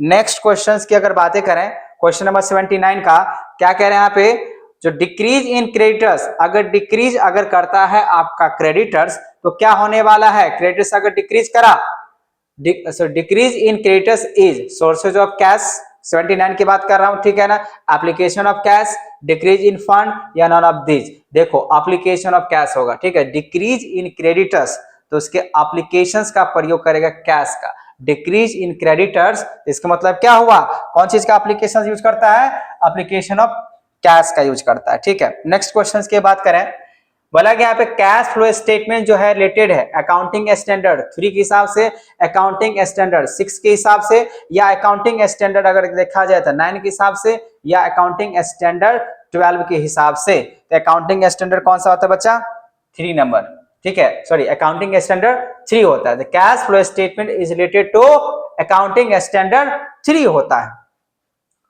नेक्स्ट क्वेश्चंस की अगर बातें करें तो लिखा हुआ यहाँ पे विच of the following is not a cash inflow. Inflow मतलब क्या होता है, आना, ठीक है, इसमें से कौन सा इनफ्लो नहीं है, डिक्रीज इन डेप्टर्स, ये तो गलत बात है, डेप्टर्स तो बढ़ना चाहिए तभी तो पैसा आएगा। डिक्रीज इन क्रेडिटर्स, हाँ, लायबिलिटी मतलब पैसा अब मुझे ज्यादा नहीं जा रहा है, इसका मतलब आंसर जो होगा वो बी होगा। ठीक है, so which of the following is not a cash flow, not a cash inflow, not a cash inflow। ये ध्यान सुनो इसको, थोड़ा हिंदी में इसके हम देख लो क्या लिखा है, निम्नलिखित में से कौन सा रोकर अंतर व नहीं है, देनदार में कमी, लेनदार में कमी। ठीक है, तो ये आंसर हो जाना चाहिए लेनदार में कमी, बी ऑप्शन। 81 का क्या हो जाएगा बच्चा, तो बी ऑप्शन होगा। ठीक है, अगला क्वेश्चन लिखा हुआ है, अगला क्वेश्चन की बात करें, increase in the amount of prepaid expenses result in not effect on cash, increase in cash, decrease in cash, non of these.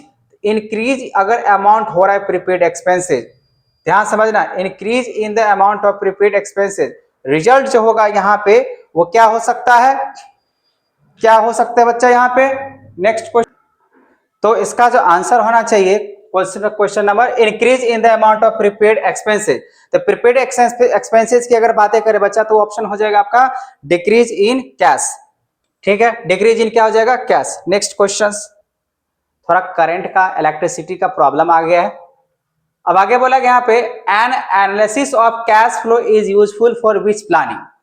83 number question कह रहा है N analysis of cash flow is useful for which planning, short term, long term, medium term या very long term period होना चाहिए। ठीक है, तो यहाँ पे जो आंसर होना चाहिए बच्चा वो होना चाहिए शॉर्ट टर्म। ठीक है, क्या होना चाहिए, शॉर्ट टर्म में।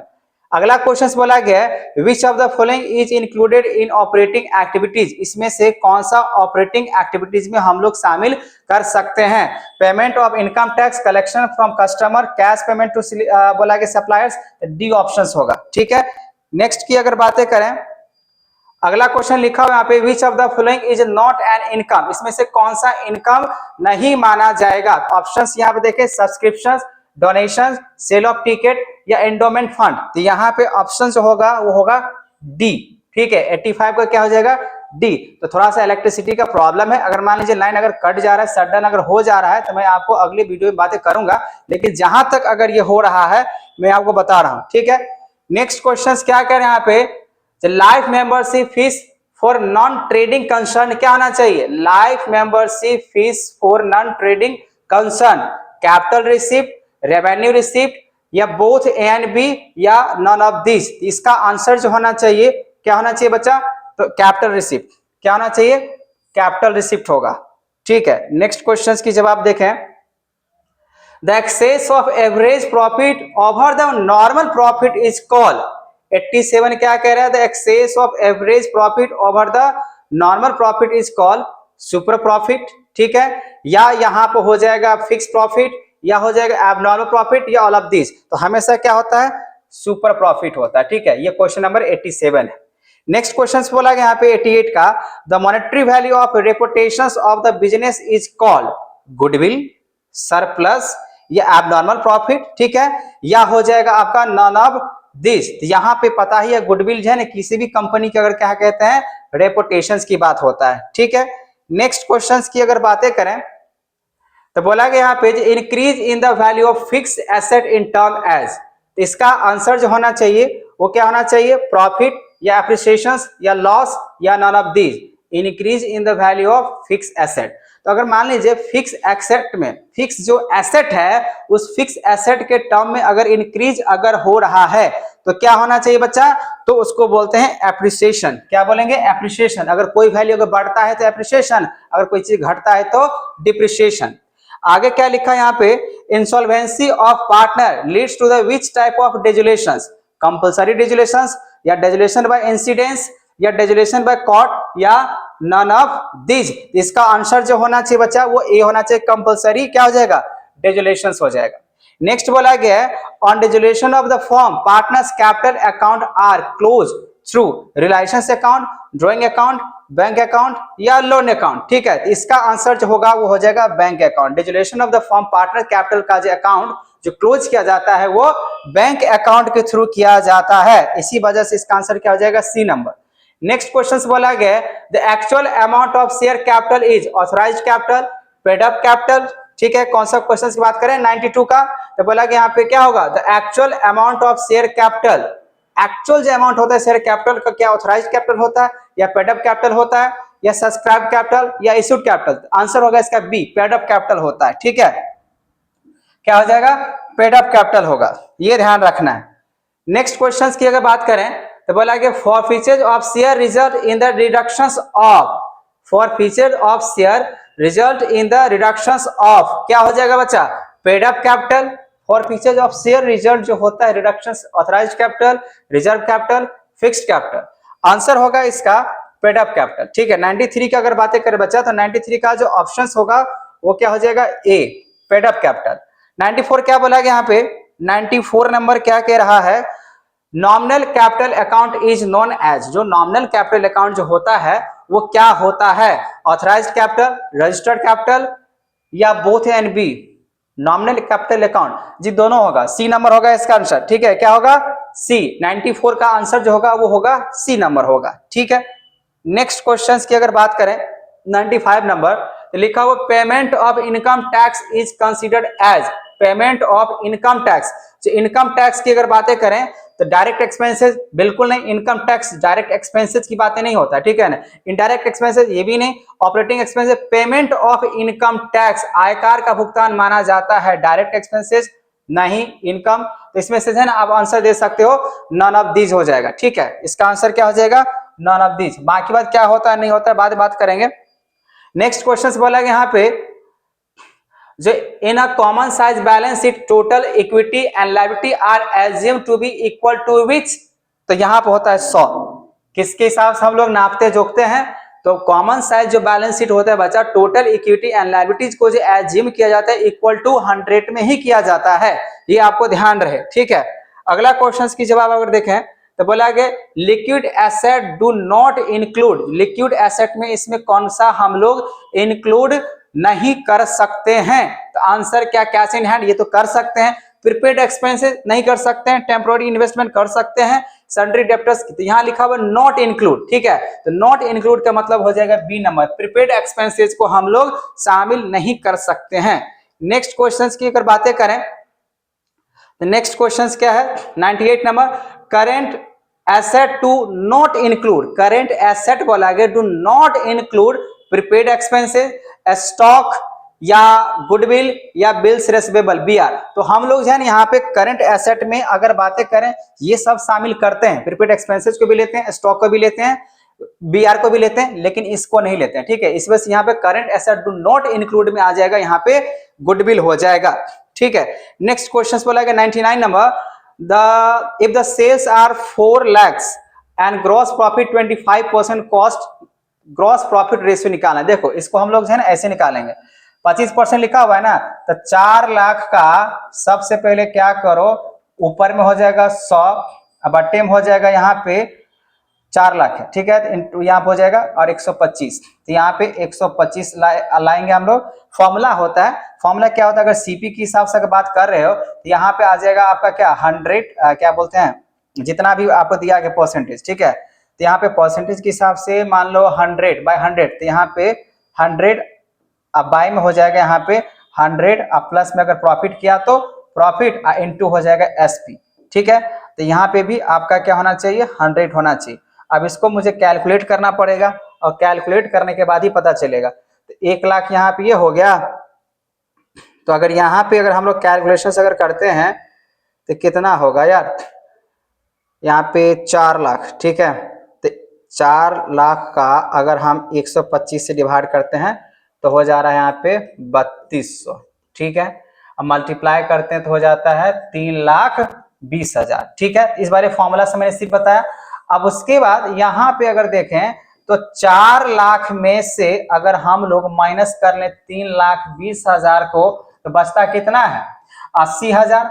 अब 80,000 का यहाँ पे ऊपर चला जाएगा 80,000 और नीचे जो है वो आ जाएगा आपका 4 लाख। ठीक है, और इंटू हो जाता है 100, तो 0 से 2 0 हो जाएगा, 4 से मतलब 20%। आंसर क्या हो जाएगा, 20% हो जाएगा। ध्यान रखना, मैंने यहाँ पे न्यूमेरिकली इसको सॉल्व करके दिखाया, कितना हो जाएगा 20%, इसका आंसर होगा 20। कैसे, तो यहाँ पे आप क्या करना, फॉर्मूला जो होता है यहाँ पे एसपी इक्वल टू 100/100 प्लस यहाँ प्रॉफिट इनटू हो जाता है एसपी, उसके हिसाब से 3,20,000 हुआ सीपी क्रॉस। ठीक है, और उसके बाद है ना हम लोग उसको निकाल सकते हैं, ये हुआ। और उसके बाद देख लेते हैं हम लोग नंबर 100 नंबर क्वेश्चन। तो 100 नंबर क्वेश्चन तो यहाँ पे तो बहुत ही सिंपल है, बोला कि यहाँ पे अगर सेल हुआ 6 लाख का और प्रॉफिट हुआ 1.5 लाख का, तो नेट प्रॉफिट रेशियो निकालना है। ये जो 1.5 लाख है ना, इसको ऊपर रखो और 6 लाख जो है उसको नीचे रखो। ठीक है, इंटू कर लो यहाँ पे 100 के हिसाब से। तो देख लो यहाँ पे कितना ऑप्शन आ रहा है, तो 0 से 0 कैंसिल हो जाएगा, उसके बाद 4 0 से होगा नहीं, तो 3 0 कैंसिल कर लो। अब उसके बाद यहाँ पे तो लगभग में 25% आ जा रहा है। कितना आ जा रहा है, 20, मतलब 1.5 लाख बट्टे 6 लाख कर लेना, 150। ठीक है, अब बाय में 6 लाख कर लेना और इंटू 100 करोगे तो देखना आंसर कितना आ रहा है। तो 2 0 से 2 0 ये कैंसिल हुआ, 3 0 से 3 0 ये कैंसिल हुआ।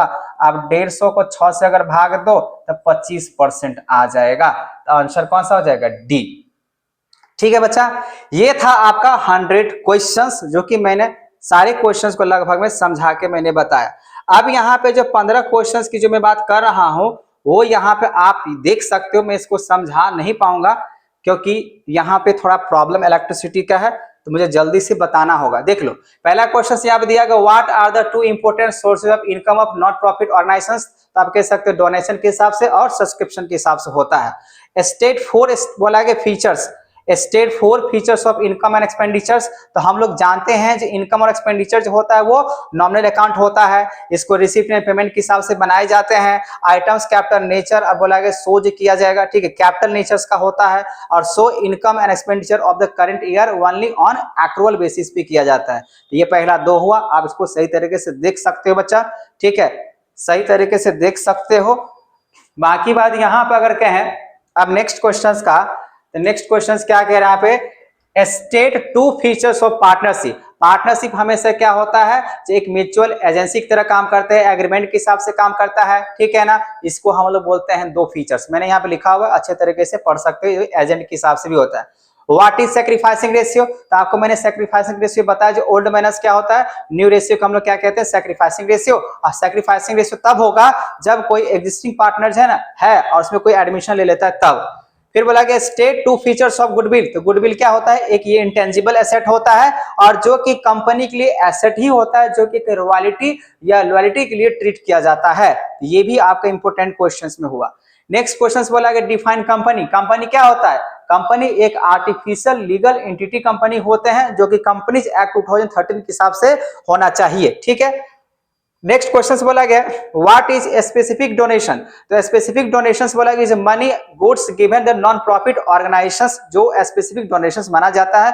द डोनर जो देता है फॉर पार्टिकुलर प्रोजेक्ट, किसी खास मकसद के लिए, किसी जैसे मान लो बिल्डिंग बनाना है, ऑर्फेन्ज है, स्कूल्स है, हॉस्पिटल्स है, किसी खास मकसद के लिए जो दिया जाता है ना, वही होता है स्पेसिफिक डोनेशन होता है। ठीक है, स्टेट एनी फोर कंटेंट्स। अगर बात करें यहाँ पे कंटेंट्स ऑफ पार्टनरशिप डीड, तो डीड मतलब आपको पता ही होगा जो सारी चीज लेकर, मतलब एडमिशन से लेकर रिटायरमेंट डेट, हर एक चीज जो है ना उसमें रहना चाहिए। सो पार्टनरशिप डीड आउटलाइंस की rules for business and four essential contents बोला गया है, द नेम, नेचर, बिजनेस और ईच ऑफ द, ये आपको मालूम ही होगा, ये सब क्वेश्चन आएगा। ये सब जितने भी क्वेश्चन है बच्चा सब एग्जाम में आएगा, ये ध्यान रखना।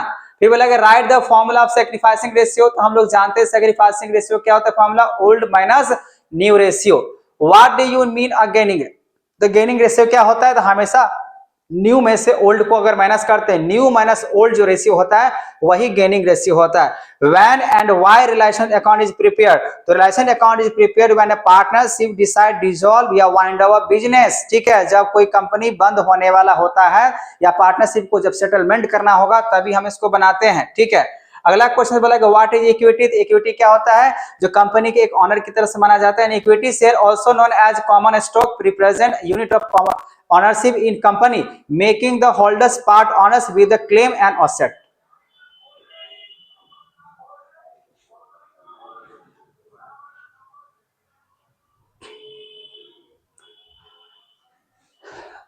तो बच्चों लाइन जा चुका है, ठीक है ना, तो इन्वर्टर मेरा डाउन हो चुका है। ठीक है, पूरे तरीके से क्या है ना, बहुत देर से लाइन कटा हुआ था। तो आपको जहां तक मैंने आपको समझाने की कोशिश किया वो आपने समझ लिया होगा, और बाकी बात जो क्वेश्चंस बाकी रह गया मैं आपको वो नेक्स्ट वीडियो में इसके पार्ट को आपको बता दूंगा। ठीक है, अगर वीडियो यहां तक अगर समझ में आ चुका हो तो आप प्लीज इस वीडियो को लाइक शेयर सब्सक्राइब करना ना भूलें। ठीक है, थैंक यू।